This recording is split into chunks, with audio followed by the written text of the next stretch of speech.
Arjun Ayanki Muvattupuzha sub ജയിലിൽ റിമാൻഡിൽ.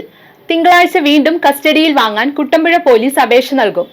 Thalassery sub ജയിലിൽ നിന്നും പ്രൊഡക്ഷൻ വാറന്റ് ഹാജരാക്കിയ ശേഷമാണ് പോലീസ് ആയങ്കിയെ കസ്റ്റഡിയിലെടുത്ത് കോടതിയിൽ ഹാജരാക്കിയത്.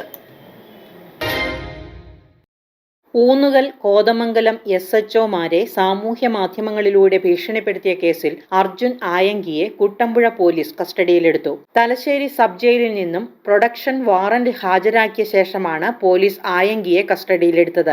ആഭ്യന്തരമന്ത്രിയെ സാമൂഹ്യ മാധ്യമത്തിലൂടെ അവഹേളിച്ച കേസിൽ പോലീസ് കസ്റ്റഡിയിലായിരുന്ന അർജുൻ ആയങ്കിയെ വെള്ളിയാഴ്ച രാവിലെ തലശ്ശേരി CJM കോടതിയിൽ ഹാജരാക്കിയിരുന്നു. കോടതി വീണ്ടും റിമാൻഡ് ചെയ്തതിന് പിന്നാലെയാണ് കുട്ടമ്പുഴ പോലീസ് തലശ്ശേരി സബ് ജയിലിലെത്തി പ്രൊഡക്ഷൻ വാറന്റ് പ്രകാരം ആയങ്കിയെ കസ്റ്റഡിയിലെടുത്തത്. തുടർന്ന് രാത്രി 7:30 കോതമംഗലം മജിസ്ട്രേറ്റിന് മുന്നിൽ ഹാജരാക്കിയ ഇയാളെ തിങ്കളാഴ്ച വരെ മൂവാറ്റുപുഴ സബ് ജയിലിലേക്ക് റിമാൻഡ് ചെയ്തു. കേസിൽ കൂടുതൽ ചോദ്യം ചെയ്യുന്നതിനായി തിങ്കളാഴ്ച വീണ്ടും കസ്റ്റഡിയിൽ വാങ്ങാൻ കുട്ടമ്പുഴ പോലീസ് അപേക്ഷ നൽകും. News desk media 60 Kothamangalam.